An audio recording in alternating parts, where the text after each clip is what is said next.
Hello, I'm Bob the Booker and welcome to my channel. Today I really wanted to talk about a prize that is still relatively in its infancy. This is only the second year, but the winner of it has just been announced, which is also great timing because I've just finished the shortlist. So let's talk a little bit about that shortlist here. So this prize, as you will know from the title of the video, is the Barbellion Prize, which is a prize that really champions writing about disability, and also writing by authors who are disabled.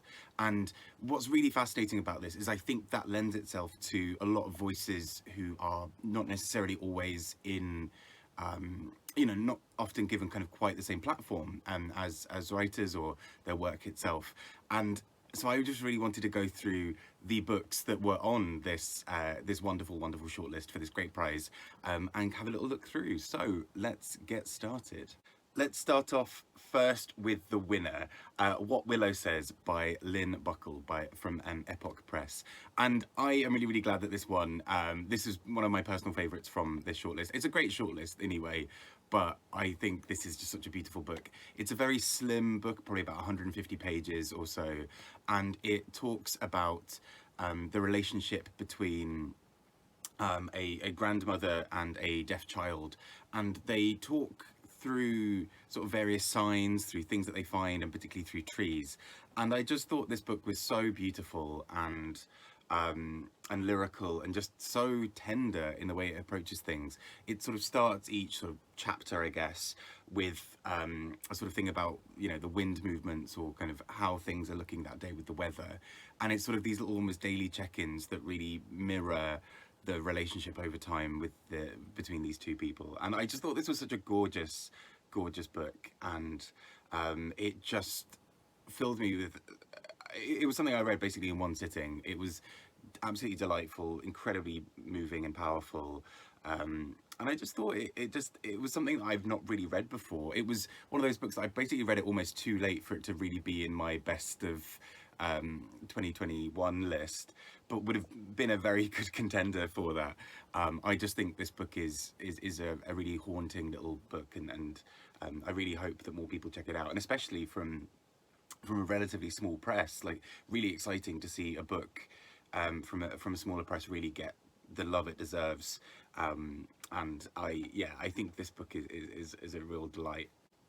Next up, going alphabetically through the shortlist, we have Ultimatum Orangutan by Khairani Barokka from Nine Arches Press. And I really thought this was such an interesting book of poems as well. I've mentioned it in a wrap-up before, but this is a set of poems that really looks at sort of various sort of intersecting parts of identity. So disability, race, colonialism, language use, all those sorts of things, and it kind of weaves them into this sort of set of poems, all really just talking about particularly kind of sort of international perspectives on certain things, and really digging into what it means to be othered, what it means to be sort of somewhat distant from the kind of centre of power, or what have you, within various settings.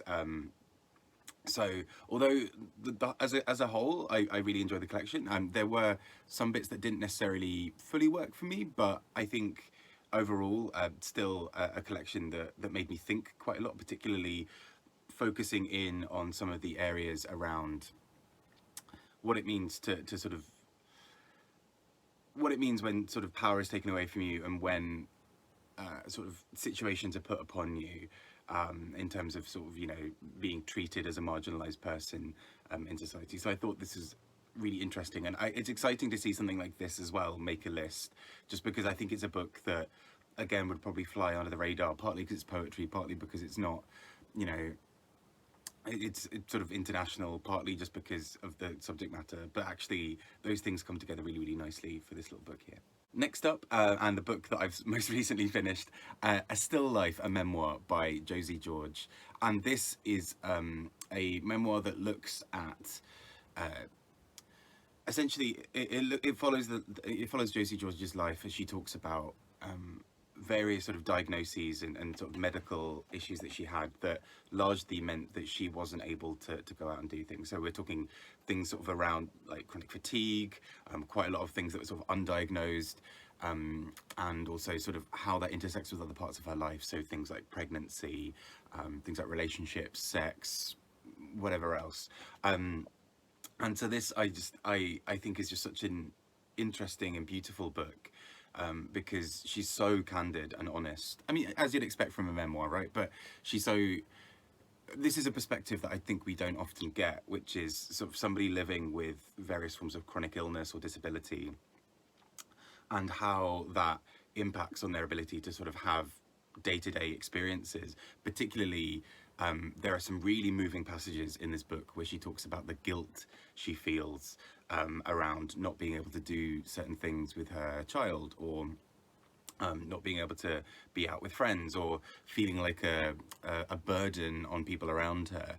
And what I think this book does really cleverly is sort of take those initial bits and moves her throughout the book to a place where she doesn't feel as much shame, she doesn't feel as much sort of guilt about a lot of these things. And it sort of makes a case essentially that these are the kind of unseen people often in society, mostly because, you know, for the most part, they aren't able to be out and about quite as much. So actually we don't see these people, we don't have as many experiences with them unless we're already kind of close friends or related to them. And so I think this book is really good at articulating that in such a beautiful way. And I know that Sina over at Beating Around the Books absolutely adored this book as well, and had a really interesting review, so go and have a look at that as well. But really exciting to see a book like this, and I think a book that really changed how I viewed a lot of things as well. So really, really exciting to have a look at this. And last but not least, Duck Feet by Ellie Percy, which I finished recently on sort of a series of coach journeys, and I absolutely loved this. It's already one of those books where I'm kind of gutted I didn't read it last year, because I think it would have almost definitely been one of my top of the year. So this is somebody kind of referred to it as sort of being like Sue Townsend's Adrian Mole books, but sort of in Scotland. And essentially it's sort of a group of teenagers, particularly focusing on Kirsty, and watching her sort of life go from, you know, her as a teenager at school, and it's told in this really conversational, chatty style where it's sort of very much like, well, and then I went to maths and I didn't really like it and he said this thing and I was like, what? No. All of that. But imagine all of that, but with a Scots dialect, which I'm not going to attempt. I'm absolutely not going to attempt to try and do that bit. But what I thought was really brilliant about this book is it's so funny and heartwarming and powerful, and it never loses that feel. Even when the character in the book is older, we still don't lose that sense of dialect and kind of accent and voice from her. And the whole thing is told in Scots dialect, which sounds really intimidating and sounds like it would be really off-putting, but actually you get used to it incredibly quickly. At least for me. I mean, I'm sure there are bits that I maybe missed, but for me it's sort of, you kind of get used to the pattern of it. And I really enjoyed this. I thought it was such a kind of good coming of age teenage book, but that is absolutely meant for adults, or, you know, it's written in a really kind of knowing way of sort of, I'm an adult now, but like here is some sort of teenage stuff.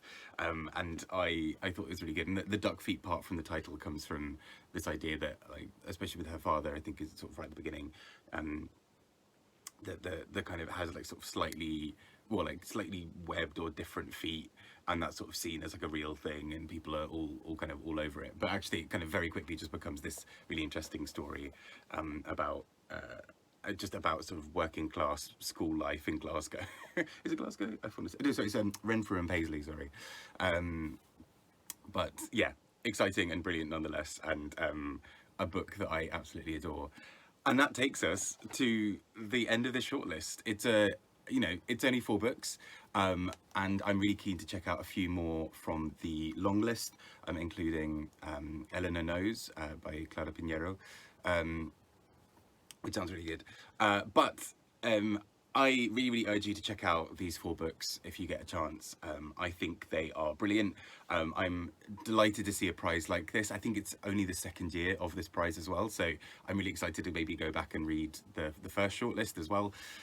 But I think nonetheless, such a brilliant prize, such a great set of books, and a very, very worthy winner in What Willow Says. I always move that title around in my head to something else. What Willow Says. And I really urge you to just go and check that out as well. I've been Bob the Booker. I hope you do check out this prize. I hope you read a bit more from some of these authors as well. And speak to you all soon. Bye bye.